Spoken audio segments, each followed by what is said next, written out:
oos van Riversdal aan die voet van Langeberg kuier ek by CD de Tooy, 'n grondkundige wat passievol is oor grond en grondgehalte. Op sy plaas is daar vele uitdagings. Om mee te begin, kry hy 'n bo-gemiddelde reënval in vergelyking met ander boere. Dit maak dit uiters moeilik om koring en canola suksesvol te verbou, wat die produksiesiklus ontwrig. CD glo die moeilikste ding wat jy met jou grond kan doen, is om dit te veel te bewerk. Om die gesondheid en gehalte daarvan te verseker, gebruik hy residuele strooi as 'n grondbedekking as deel van sy vogbewaringsstrategie, omdat dit koelte en voedsel vir grondorganismes bied. CD beskou elke element van bewaringslandbou as positief. Hy glo dat dit boerdery op die lange duur net eenvoudiger en goedkoper maak. En vandag boer hy saam met die natuur en is hy op 'n missie om die vrugbaarheid, vog en biologiese aktiwiteit van sy grond te verhoog. Yes. Môre Duncan. Aangename kennis, man, lekker om te ontmoet. Baie welkom hierso. Ek staan in bewondering as een van jou groen monsters hierso. Ja, die goed mens maar hê, is dier maar jy wil dit hê, jy weet. Maar kon wys my jou plaas? Ja, nee, dankie. Lekker, man. Enige tyd. Dis ook koud hier by julle. Die wind is koud, ja. Ek hoop maar hy bring reën.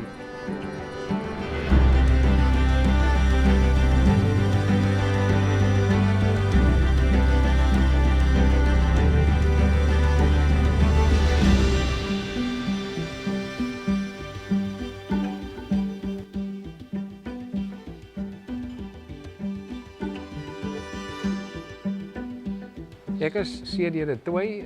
Ek boer hier by Riversdal teen die berg, oos van Riversdal. Ek het die plaas in 1992 op 'n veiling gekoop. Toe het ek nog steeds grond in Heidelberg gehad en dit het so 4 jaar gevat om klaar te maak daar om verkoop en toe het ek nou aangegaan hierso. So hierdie wêreld se natter wêreld, makliker wêreld vir my alhoewel hy sy uitdagings ook het. CD, jou reis met landbou kom nie van nou die dag af en jy boer nou al lankal. Ek glo jy boer sedert jy 18 jaar oud was? Jong, ja, ek het in staan 9 meer aktief begin met pa se lede daai tyd. En toe het ek met my ma aangegaan en dis waar ek in die diepkant ingegooi is en sommer moes geswem het. Ja. So, en dit is nogal, dit maak 'n ou gou reg. Ja. Jy boer op 'n verskriklike mooi lappie grond hier. Waarmee boer jy alles? Duncan, jong, ek saai kontant gewas, meeste van die boerdery en dan het ons so 20-30% van die grond gebruik ons vir weiding en volstruise, ja. Ek het vroeër skape gehad, maar die winsgewendheid en ek het daai vertakking gestop, ja. Ek het 'n bietjie veediefstal gehad hier en die rooi jakkals het my weggedryf en op 'n stadium het ek gekom wat my skape tot niet gemaak het. Nou is ek op 'n stelsel van volstruise en kontant gewasse, so koring, canola en radyse en baie keer peulplant weidingsgewas wat ek insit. Vertel my so 'n bietjie van die distrik. Wat boere hier? Kyk, die meeste tradisionele ouens het so vroeër sê maar 60% van die grond vir skaap gebruik en baie droëland gemelk en 'n bietjie minder gesaai. Deesdae 40% skape en 60% plant. Baie ouens plant alles. Dit gaan maar oor winsgewendheid. Ek plant 70% en die 30% het ek weidings, jy weet, so op hierdie plaas. En dan my bewaringsstelsels wat ons aan die ander kant by my broer het, daar na Pier, daar plant ons alles. Alles kontant gewasse, ja. Ja. En die res van die boere doen hulle ook maar volstruis en graangewasse. Hier's 'n groot aantal boere in hierdie al by 10 jaar. Riversdal nie so seer nie, maar al by 10 jaar en dan Heidelberg. Daar wat volstruise doen. Die area as 'n reënval is 'n bietjie hoër en as jy bietjie oos gaan, dan raak dit droër. So dit is dan moet jy jou versigtig wees vir die plantery. Die risiko raak te groot daar. So hulle kyk na die volstruise en baie ouens het baie skape nou.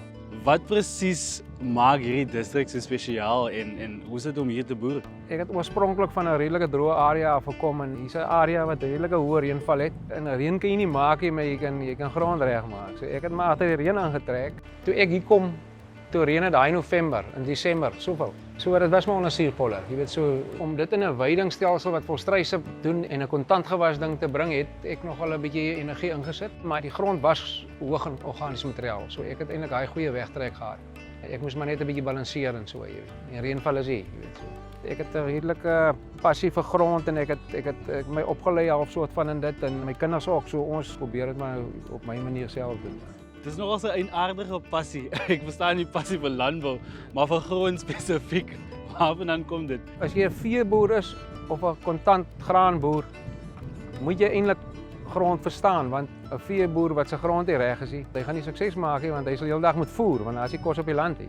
En dis net baie goedkoper as grond reg is om al hierdie nuwe dinge te doen wat jy wil doen. Bewaringslandbou, regenerative, al die goed. Dit help nie jy het grond wat nie reg is nie en probeer sulke goed doen nie. Jy moet eers die grond reg kry en dan doen jy daai goed, want anders gaan jy nie suksesvol wees nie. So ons maak die grond reg. Net is hier, gaan wys my jou grond. Dis reg, Duncan. Kom ons gaan kyk.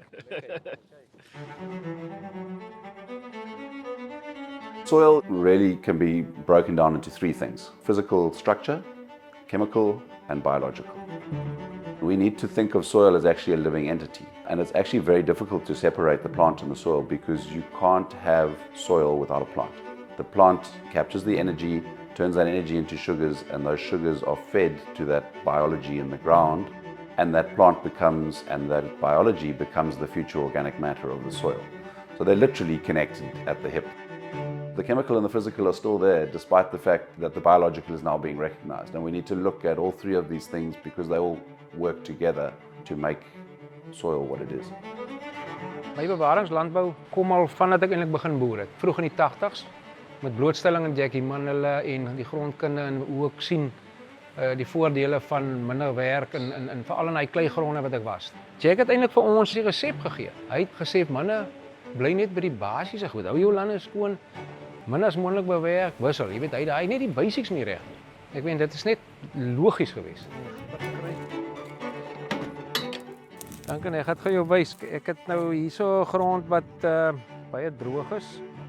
Toe ek gisteraand sommer hier op hierdie kolletjie 'n 200 liter drom uitgegooi. Hy het net so 'n meter, het die hele drom net so in die grond ingegaan. Sjoe. Baie mooi materiaal, die goed kan nie wegloop nie. Die aardwormgate is so poreus. Jy's nie nodig om kontoure te maak nie, dit gaan sommer so in die grond in. Maar in elk geval ek gaan gou vir jou op die droë grond spit en ek sien nou wys hoekom hy ingegaan het. Net so mooi uithaal dat ons gou kyk na die Sjoe. Jy nou gaan kyk, is vol gate en dit hierdie krummels is al sy aardworm is. Toe ek hier aankom, was die plaas, die hele plek onder suurpolle en gras en dis 'n pioniersplant. Hy maak die grond mooi los en sterk wortelstelsel. En as jy suurpol uittrek, dan sit die aardworms daar. Dis mos maar die wortels en die kalsium en die aardworms wat die job moet doen. Dis nou kliphard geweest. Nou het ons daai water gegooi. Jy sien hier gaan hy sommer Ja. in tot waar jy wil. Ek meen dit is die grond, hy's sommer dadelik nat. Die gronde is so mooi. Hy's vol gaatjies en die water loop net in. Voor jy 'n land bewerk of iets spuit, moet jy 2 keer dink. Die bakterieë in die grond is eintlik wat ek noem maar sê bugs, maar dis eintlik die diere onder die grond. Dis nou van 'n aardworm tot 'n kewer en dan hy kleine goedjies. As jy grond los kom hulle. As jy grond weg gaan hulle weg, dan maak jy hulle dood. Die aardworms vat hy materiale in, hulle breek hy goed op en hulle maak dit vir jou stukstof. Dis verniet. Hierdie grond se organiese materiale sal 5,5, 6 wees, amper 6. Dis waartoe 'n mens werk. Jy weet hierdie land het ons geplant met 22 N stukstof en ons het hier 5,4 ton afgehaal. Plekke wat grond nie reg is nie. Sê jy met 150 N dit nie reg gekry het nie. Jy gooi minder stukstof, kunsmisse, chemiese kunsmisse. Jy probeer minder spuitstowwe spuit. Meeste van die tyd gaan dit nie nodig wees nie. Jy weet so ek meen as jy saam in die natuur werk, kyk jy na jou. Sjoe, Siri, dis ongelooflik. Jy het nog gesê jy boer nie met vee nie, maar jou vee is maar eintlik onder die grond. Dit is die ding, dis die belangrikste vee wat hou het, is onder die grond. Ja. Hy ekstra tyd wat jy kry met hierdie klas van grond. As dit droog is dit 3 weke in die reën hier, dan as jy ander ou se ding na 10 dae tot niet. Dan hou jou nog 10 dae. Jy's net in 'n ander klas daar. Jy weet jou opbrengste, jou winsgewendheid, so dit is daar's nie 'n ander manier nie.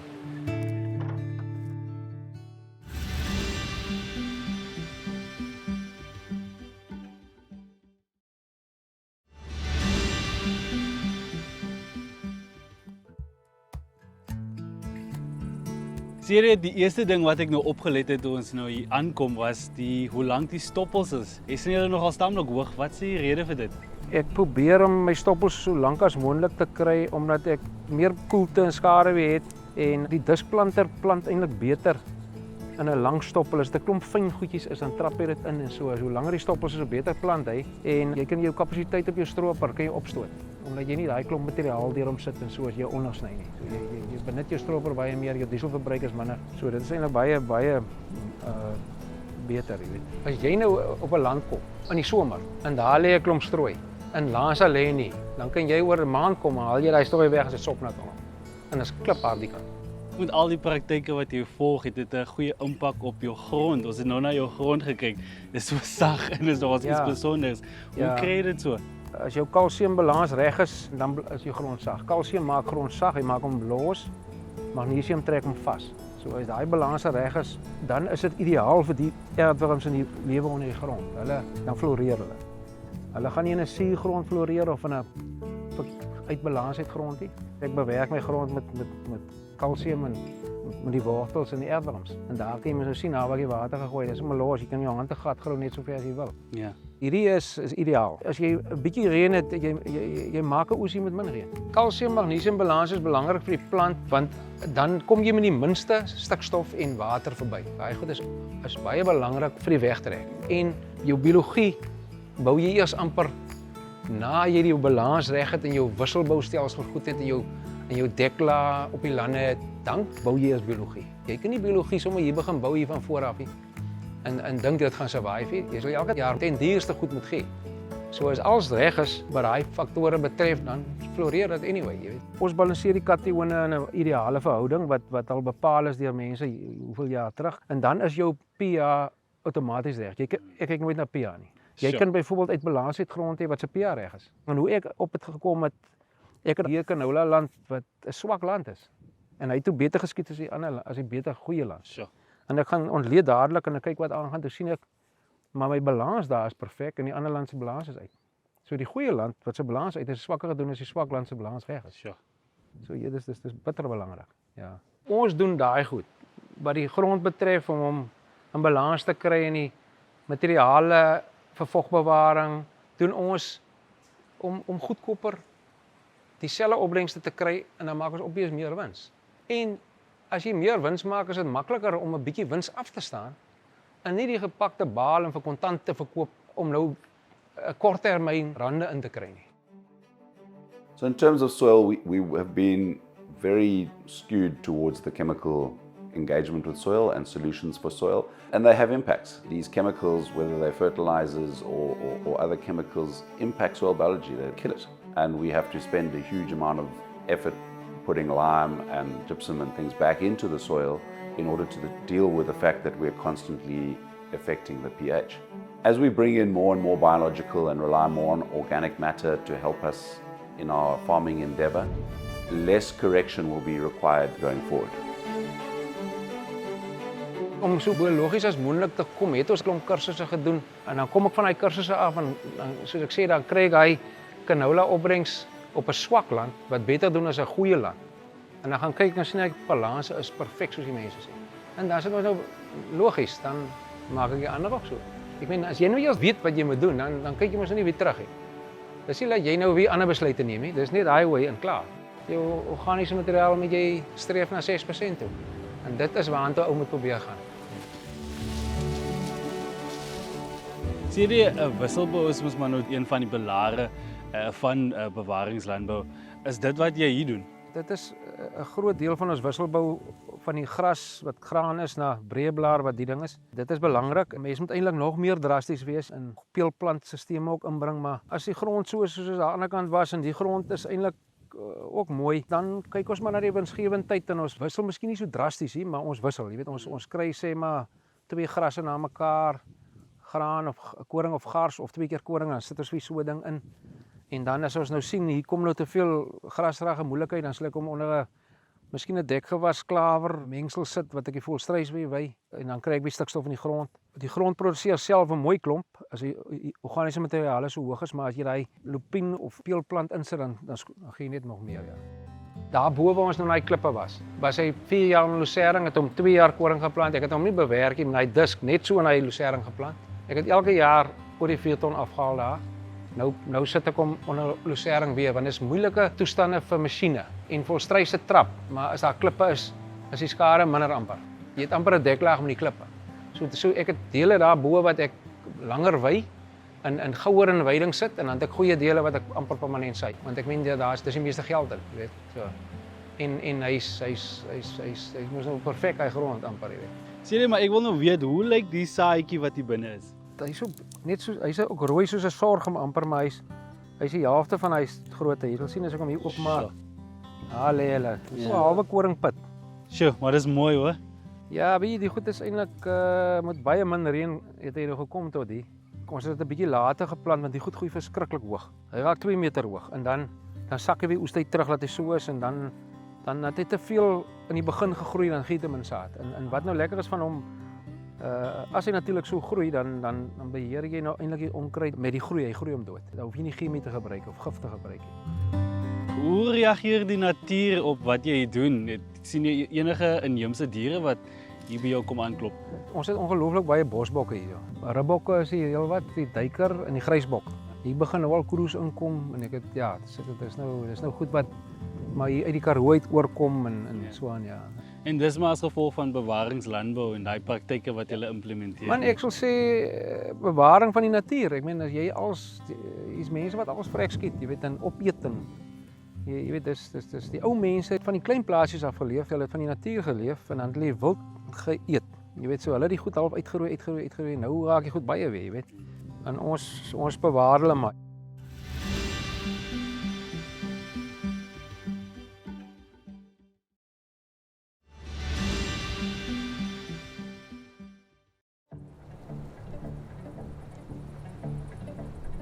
When it comes to soil, we've got to look at the bigger picture and we have to take a holistic view of it.